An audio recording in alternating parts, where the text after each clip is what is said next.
अगर आपको जाके बोलेंगे कि मक्का मस्जिद का डीड लेकर आओ, मक्का मस्जिद पुरानी है, कितनी पुरानी है? 100 साल, 200 साल, 300 साल, करीब 400 साल पुरानी, 400 साल। अब 400 साल में रजिस्ट्रेशन का डॉक्यूमेंट होता था। अब मोदी बोल रहे नहीं, तुम लेके आना, लेके आना। तो गई हमारी मस्जिद, जाती नहीं जाती। वक्फ बाय यूजर खत्म हुआ तो गया ना। अब सुप्रीम कोर्ट में जब बाबरी मस्जिद का फैसला आया, सुप्रीम कोर्ट ने कहा कि मुसलमानों ने बाबरी मस्जिद को यूज नहीं कर रही थी, आप वक्फ बाय यूजर नहीं थे, इसलिए मस्जिद आपसे छीन ली गई। तो मोदी सुप्रीम कोर्ट के जजमेंट को देख लिए कि वक्फ बाय यूजर को निकालो और बोलो कि नहीं तुम्हारी मस्जिद नहीं है। कोई भी आके आरएसएस वाला बोलेगा नहीं, इसको खोद के देखो अंदर कुछ निकलता। इनको खाली खोदना आता है इनको। अरे घर में किसको रखे तो दूसरों का नहीं खोदता होने जाके। हर चीज में नहीं, यहां खोदे तो ये निकलता खते। मेरे भाई सुनो, मजाक का मौजू नहीं है ये अगर कानून बन जाएगा, उत्तर प्रदेश में 1,21,000 वक्फ की प्रॉपर्टीज है, 1,12,000 के पास कागज ही नहीं है। वक्फ बाय यूजर खत्म हो गया तो जायदादें कौन लेगा? वो जायदादें कौन लेगा बताओ? तुम्हारे पास लीगल उसके ऊपर इख्तियारी नहीं होगा, कोई भी घुस जाएगा। वक्फ बाय यूजर निकाल दिए। अच्छा, और एक बात याद रखो आप, ये बार बार टीवी पे आके ये आरएसएस की जहनियत के लोग एक बात बोलते हैं। क्या बोलते हैं?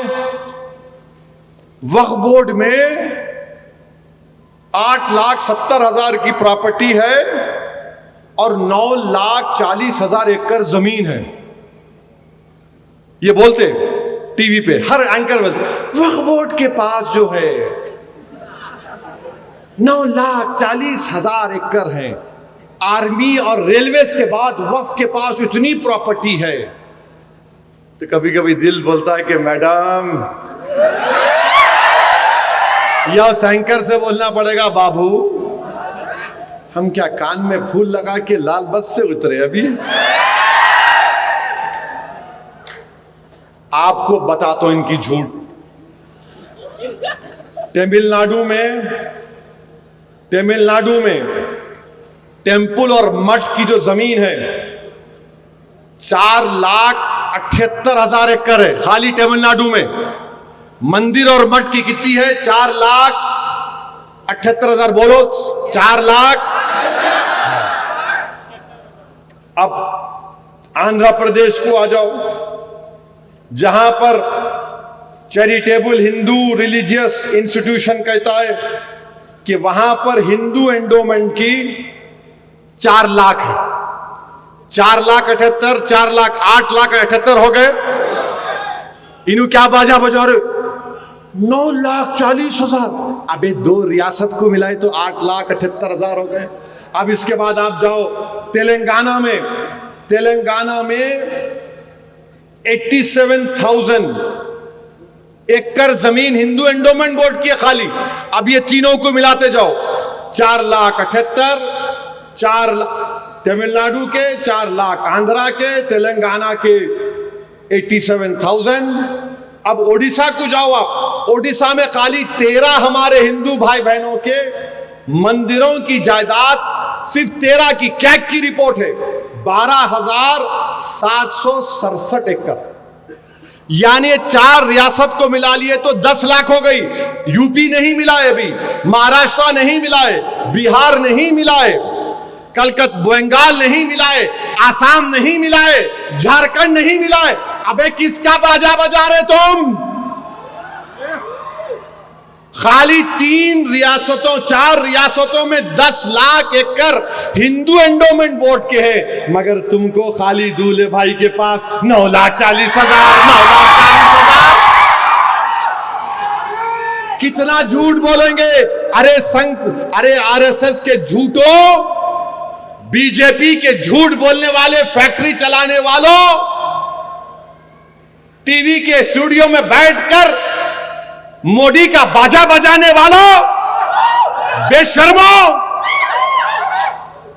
9,40,000 मुसलमानों के पास है, वक्फ बोर्ड के पास है, वक्फ बोर्ड के पास है। अभी ये 4 रियासतों में 10 लाख एकड़ किसकी है?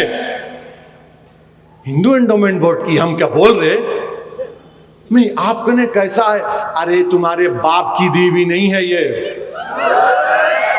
गवर्नमेंट की नहीं दी हुई है, हमारे आबा अजदाद ने अपने खून की गाढ़े पैसे की कमाई से इसको वक्फ किया है। 9,40,000 है, 4 रियासतों में 10 लाख एकड़ है, उस पर नहीं बात करेंगे। अब हम उम्मीद करते कि मीडिया वाले इसको कल चलाएंगे। डरिए मत मोदी से, मोदी अभी जा रहे हैं, बाय बाय हो रहा है। इंशाअल्लाह ताला जम्मू कश्मीर हारेंगे, हरियाणा भी हारेंगे, महाराष्ट्र में मजलिस कामयाब होगी, मजलिस के एमएलए बनेंगे इंशाअल्लाह ताला। इम्तियाज जलील बनेगा एमएलए, मुफ्ती इस्माइल बनेगा, धुलिया से फारूक शाह बनेंगे, सोलापुर से फारूक बनेगा, मुंबई वर्सोवा से इंशाअल्लाह ताला रईस लश्करी और हमारे कई एमएलए को कामयाब करना है। महाराष्ट्र की विधानसभा में जाना है और जाकर उनसे पूछना है, कौन है वो जो बोल रहा था मस्जिद में घुस के मारेंगे? मेरे भाई, ये वक्फ का कानून एक और उसमें बात है। अब आप क्या कर रहे? स्टेट वक्फ बोर्ड में कोई हिंदू नहीं बन सकता मेंबर, सेंट्रल वक्फ काउंसिल में भी हिंदू नहीं बन सकता सिवाय मिनिस्टर के।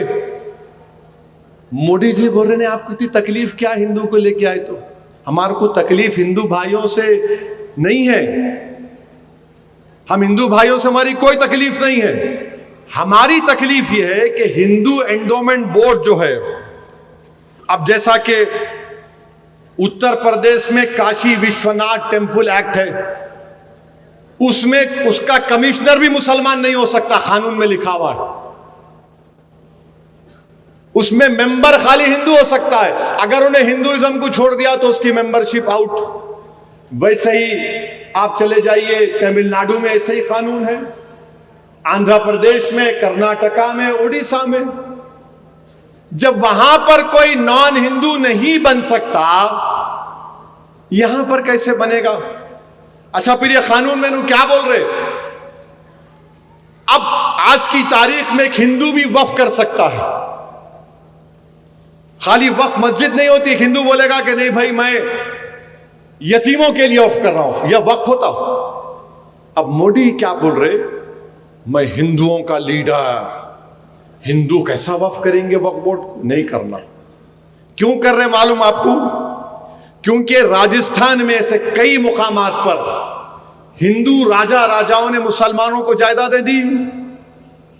तो जब उन्हें हिंदू मेंबर ही नहीं बनेगा, तो जब नए कानून बनेगा तो रजिस्ट्रेशन में आएगा, तो जो राजा देते थे रख लो, ये तुम ये रख लो, लिख के कुछ नहीं देते थे, उन्हें छीनना चाह रहे, उन्हें छीनना चाह रहे उन जायदादों को, उन्हें छीनना चाह रहे हैं जायदादों को।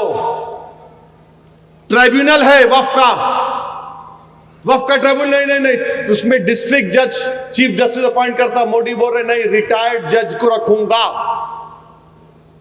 कलेक्टर है, कलेक्टर को क्या बोल रहे हैं आप? अगर यह कानून बनने से पहले किसी वक्फ की प्रॉपर्टी पर गवर्नमेंट काबिज है तो कलेक्टर फैसला करेगा। यानी कलेक्टर अपने ही फैसले में जज हो सकता है। क्या बोलो आप? ये प्रिंसिपल्स ऑफ नेचुरल जस्टिस के खिलाफ है। मेरे भाई, ये कानून इसलिए बनाया जा रहा है कि काशी मथुरा की मस्जिदों को हमसे छीन लिया जाए। आरएसएस बोलती कि 30,000 मस्जिदें हमारी हैं, मुसलमानों की नहीं है। मोदी